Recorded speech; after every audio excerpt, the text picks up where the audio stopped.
जय हिंद साथियों। कहते हैं कि जब आंखों में अरमान लिया, मंजिल को अपना मान लिया, फिर मुश्किल क्या आसान क्या बस ठान लिया तो ठान लिया। हर दीपक के तले अंधेरा होता है, हर रात के पीछे सवेरा होता है। लोग डर जाते हैं मुसीबतों को देखकर, लेकिन हर मुसीबत के पीछे एक सुख का सवेरा होता है। बोर्ड के जितने भी बच्चे तैयारी कर रहे हैं, चूंकि 5 महीना गिना चुना डे बचा हुआ है, इतने कम समय में खतरनाक लेवल की तैयारी कैसे करें, इसके लिए एक प्रॉपर क्लास लेकर के मैं आ चुका हूं। और इस क्लास में टोटल बातों का डिस्कशन किया जाएगा और सारी बातें बताई जाएगी कि आपको बेहतरीन तैयारी करने के लिए 95% 450 तक का अंक हासिल करने के लिए, या ये कह सकते हैं कि 480 तक पहुंचने के लिए, 480 तक की तैयारी करने के लिए आपको क्या करना चाहिए। कुछ देर कुछ मिनट्स केवल इस क्लास में बने रहिए। मैं कह रहा हूं ना, ये आपके लिए काफी एनर्जेटिक क्लास होने जा रहा है। हर चीजों की डिस्कशन जम करके और खतरनाक तरीके से पूरी फैक्ट के साथ। देखिए, यदि आप चाहते हैं कि आपकी तैयारी बेस्ट हो, आप बेहतरीन लेवल की तैयारी करें, तो कुछ स्ट्रेटजी आपके पास हो। पहली बात कि आप कोई भी काम कर रहे हो, आपका एक गोल फिक्स होना चाहिए। आप में से बहुत सारे लोगों ने भाग मिल्खा भाग फिल्म देखा होगा। उसमें जब हार करके उधर से मिल्खा सिंह आते हैं तो कोच से पूछते हैं, भाई कि रनिंग का मिनिमम वर्ल्ड रिकॉर्ड क्या है, तो वो लिखता है कि 45.9 सेकेंड का वर्ल्ड रिकॉर्ड है। और उसी दिन लिख करके एक पेज पर उसी चीज को लेकर के गुरु नानक जी के चरणों में रख देते हैं मिल्खा सिंह, और उसको टारगेट बना करके गोल सेट करके आगे की तैयारी अपनी चालू करते हैं, उससे कम देर में पूरी कंप्लीट करने के लिए। इसके अलावा आप अन्य भी, आप अभी 12th फेल मूवी आया था, आपने देखा था कि वहां पे जो मनोज कुमार शर्मा है वो तुमसे नहीं होगा का टैग लिख करके अपने स्टडी के सामने, स्टडी बेड के सामने लगा देते हैं, ताकि उसको याद आते रहे कि भाई आपको क्या करना है, आप किस लिए वर्क कर रहे हैं, आपको किस स्ट्रेटेजी के काम के साथ करना है। उसी तरह से आप भी अपना गोल कम से कम सबसे पहले सेट कीजिए कि आपको मिनिमम कितने अंक तक हासिल करने हैं। गोल सेट जैसे ही आप लिखावट में सुधार करने की कोशिश कीजिए। बच्चों कहते हैं ना कि अधूरी लिखावट अधूरी विद्या का प्रतीक है। बेहतरीन लिखावट होना चाहिए, तभी जाकर के खतरनाक तरीके से आप रिजल्ट हासिल कर सकते हैं। अब एक बड़ा ही इंपॉर्टेंट टॉपिक है, हर बच्चा का टॉपिक है कि राइटिंग कैसे सुधारे। राइटिंग सुधारने के लिए केवल 3 चीजों का ही पालन करना होगा, केवल 3 चीजें। पहला, जो अक्षर आप लिख रहे हैं वो गोलाकार होनी चाहिए। मतलब पहली बात कि गोलाकार अक्षर लिखना है, गोलाकार अक्षर लिखनी है। कैसे भाई, कोई भी चीज लिख रहे हो तो कोई भी कमाल, कोई भी चीज लिख रहे हो, आपकी राइटिंग जो है, आपकी लिखावट गोलाकार होनी चाहिए। कमाल, जीत, जैसे भी लिखो आपकी राइटिंग गोलाकार होनी चाहिए। नंबर 1 नंबर आपका दूसरा, राइटिंग सुधारने के लिए क्या तरीका होता है भाई, अक्षर आपके बराबर होने चाहिए। माने गोलाकार अक्षर, और उसके बाद से पहला तो है आपका गोलाकार अक्षर, और उसके बाद से दूसरा टॉपिक आपका रहेगा बराबर अक्षर। बराबर अक्षर। अब बराबर अक्षर क्यों जरूरी है बाबू, तो बराबर अक्षर इसलिए जरूरी है कि मैं इसी कमलजीत को यदि ऐसे लिखूं, क म ल जी ता, मैं ऐसे लिखूं तो यहां जितने भी अक्षर है वो सब सही है, सब गोलाकार है, सब पढ़ने में आ रहा है, लेकिन बराबर नहीं होने की वजह से ये सुंदर नहीं दिख रहा है, ये बराबर होने की वजह से सुंदर दिख रहा है। और नंबर आपका तीसरा, आप बराबर से स्टार्ट करें और बराबर से समाप्त करें। जैसे ये आपकी कॉपी हुई, तो एक साथ यहां से स्टार्ट करें, एक साथ समाप्त करें, एक साथ स्टार्ट करें, एक साथ समाप्त करें, एक साथ स्टार्ट करें, एक साथ समाप्त करें, एक साथ स्टार्ट करें, एक साथ समाप्त करें। मतलब ये लाइन बराबर होनी चाहिए, ये लाइन बराबर होनी चाहिए। अब ये नहीं कि आप ऐसे बना रहे हो, यहां तक लिखा है, यहां तक लिखा, यहां तक लिखा, यहां तक, यहां तक, यहां तक, तो फिर भी आपका गलत लगेगा। अच्छी व्यवस्था वही है कि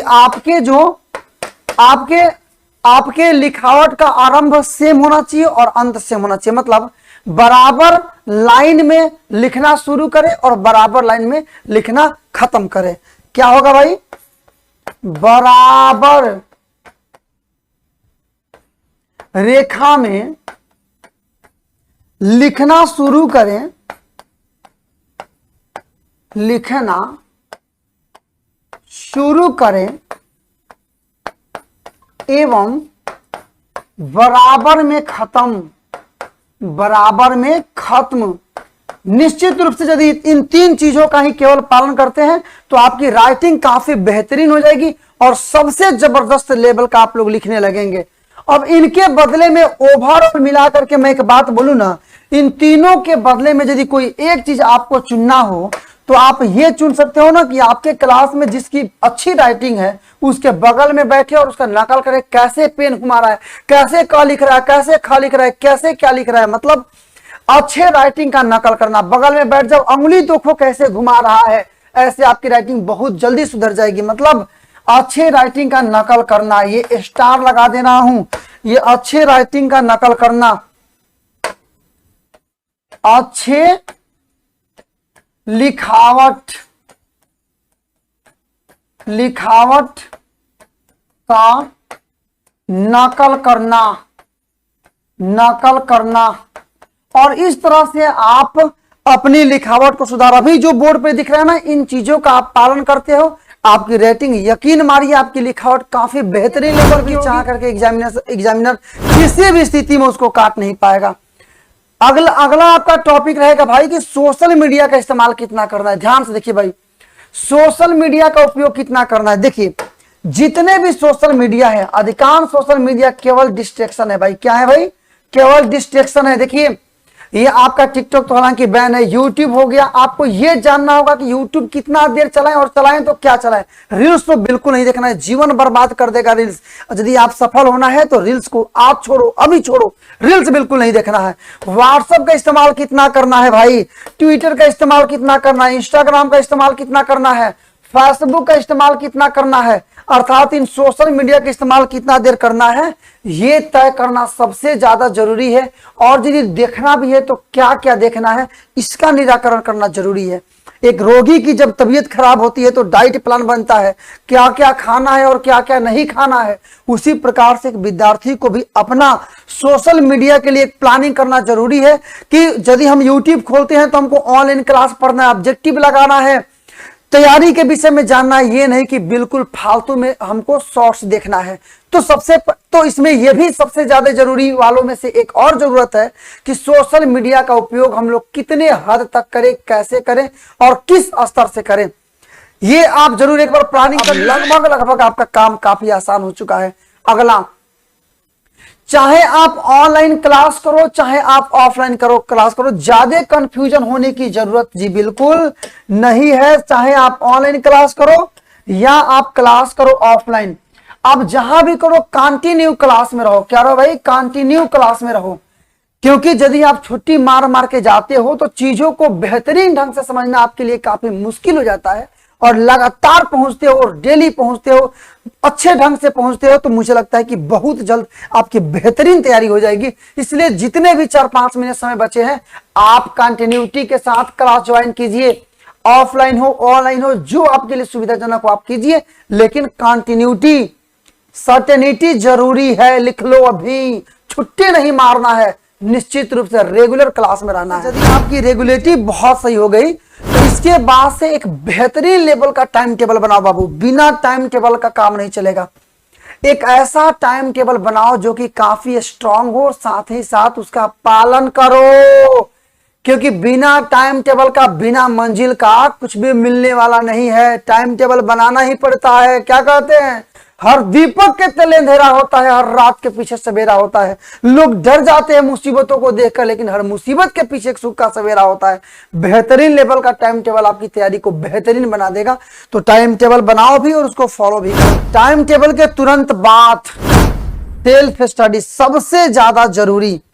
देखो, यदि सारा बात शिक्षक पर निर्भर करता ना, तो हर साल टॉपर किसी एक ही कोचिंग का बच्चा बनता। यहाँ क्लास में यदि 100 बच्चे हैं तो वही 100 को 100 टॉपर बनते, नहीं उसमें से 2, 4, 5, 10 बनते। इसका मतलब ये है कि अधिकांश बात बच्चों पर डिपेंड करती है कि वो सेल्फ स्टडी किस प्रकार से करता है। आपको ये बात समझ में क्यों नहीं आ रही है? तो ये जरूर जान लेना है भाई कि self study is the most important part of the examination in our life. इसलिए सेल्फ स्टडी को बेहतरीन परफॉर्मेंस दीजिए और बेहतरीन रिस्पेक्ट दीजिए, बेहतरीन इंपोर्टेंस दीजिए और सेल्फ स्टडी दिमाग जान लगा के पढ़ो।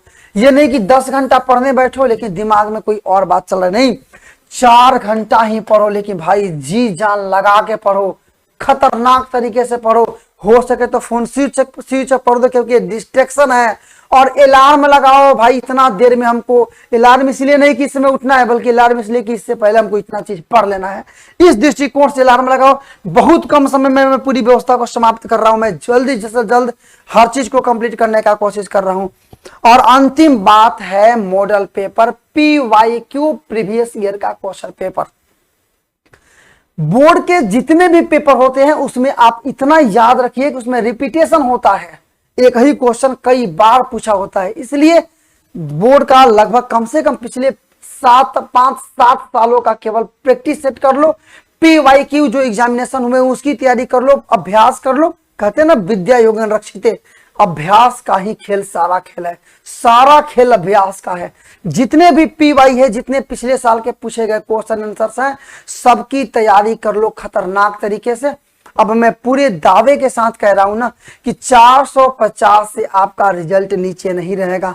यदि आप इन चीजों का यदि पालन कर पाते हो तो पूरी विश्वास के साथ, पूरी गारंटी के साथ कह रहा हूं ना कि आपका रिजल्ट 450 से नीचे नहीं रहेगा। अब केवल इस वीडियो को देख करके टाइम वेस्ट नहीं करना है, जल्दी जाइए, इसका एक लिस्ट बनाइए और उसको फॉलो कीजिए। जितने भी गुणधर्मों का चर्चा हमने किया उसका पालन करो। आई विल मैं आपसे प्रॉमिस करता हूं कि आपकी स्थिति बहुत ही बेहतरीन हो जाएगी। आई होप कि आप लोग करेंगे भी। ऐसे ही लगातार खतरनाक लेवल का टिप्स जानने के लिए, अपनी बोर्ड की संपूर्ण तैयारी करने के लिए इस चैनल को अभी सब्सक्राइब करें। वीडियो को लाइक तो आपने स्टार्टिंग में ही कर दिया होगा, मुझे विश्वास है आप पर। इस वीडियो को किसी और दोस्त फ्रेंड तक शेयर करके उसे सब्सक्राइब कराने के लिए हृदय के गहराइयों से आपका बहुत बहुत धन्यवाद। जय हिंद, जय भारत।